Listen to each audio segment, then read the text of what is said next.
All right, so we're going to be talking about the Johari window as it relates to me. We're going to start off with the significance of each quadrant, starting off with the open quadrant. These are the traits that you know when you're confident with in yourself and you can be transparent with yourself. What you want to do in the open quadrant, you want this to be as expanded as possible because being open allows for enhanced relationships, trust, and just being the best version of yourself ultimately. Now we're going to talk about the hidden quadrant. This is the area where you're either ashamed or embarrassed to showcase. Everyone has their hidden attributes and hidden tendencies, and being able to disclose these will allow for a larger open quadrant and allow you to build and foster healthier relationships, whether it's friendships, relationships, in business, whatever it is. You want to acknowledge these hidden insecurities or whatever it may be to be the best version of yourself. As far as the blind quadrant, this is where how others perceive you, and it could be strengths or weaknesses, but in my opinion, I personally think learning your weaknesses is even more beneficial. Sure, it's nice to get reassurance in your strengths, but knowing your weaknesses will allow you to improve upon those. And it's important not to take offense if someone criticizes you, as long as they're doing it in a respectful way. But improving upon those weaknesses is a great thing, and that will additionally expand your open quadrant. And then the unknown. This is very important. This is your future. You don't know. You don't know what fears, what strengths, what weaknesses you may possess, but what I like to say is that your experiences are shaped through your identity. So just as you go on with life, you live and you learn, and it might alternate through quadrants, but ultimately you want everything to fall into this open quadrant. Understanding each quadrant is very important, and understanding how they relate to each other, and ultimately getting back to that open quadrant is the goal. So I'm going to be sharing an example from each of my quadrants. So for my open quadrant, I put faithful, extroverted, generous, and competitive. An example I'll use is extroverted. Since I was a kid, I've always liked to converse with adults, and I love talking to people.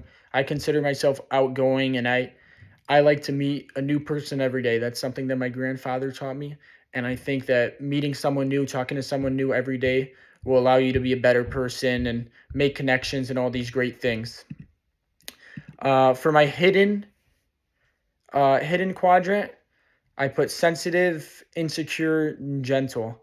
I think it's important to understand that everyone battles with insecurities, whether you have this facade of a tough guy or quiet or however you may be. But everyone battles with insecurities, whether it's high expectations for yourself. That's what I struggle with. I have very high expectations for myself, and sometimes it gets the best of me. But understanding these hidden traits, as I've learned to understand, um, allows you to cope with them in a much healthier way. And then for this blind quadrant, like in the example that was shared in this assignment, how the guy was talking about how he's from the East Coast and comes across in a harsh kind of way. I'm from Chicago, and when I moved here, I realized a lot of people were saying that I come across as irritable or short-tempered. I'm very loud and vocal with certain things, and these are just qualities of mine that sometimes come across as weaknesses. But learning how to like stay reserved and working on my irritability has been something that I've really improved upon since living here, which is something great. Living here the past 4 years, I've been able to improve as a person in that aspect. And then the unknown, I put patient, skillful, and experience when it comes to my future. I'm still working on my patience every day, and this is something that will improve with experience, with predicaments that I'll be in, with situations that I'll be in that'll force me to improve my patience. All right, so concluding, so what? Why does the Johari window matter? It matters because it allows you to understand what you need to grow as an individual and become the best version of yourself. It's so important to become the best version of yourself.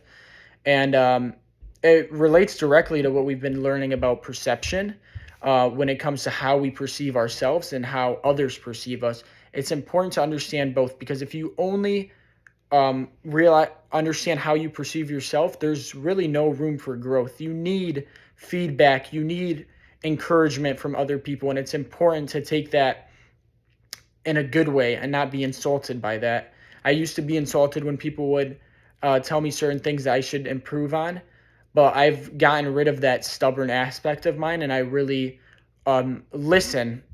Whether I agree upon or not, I listen, because it's important to understand how people perceive you in life.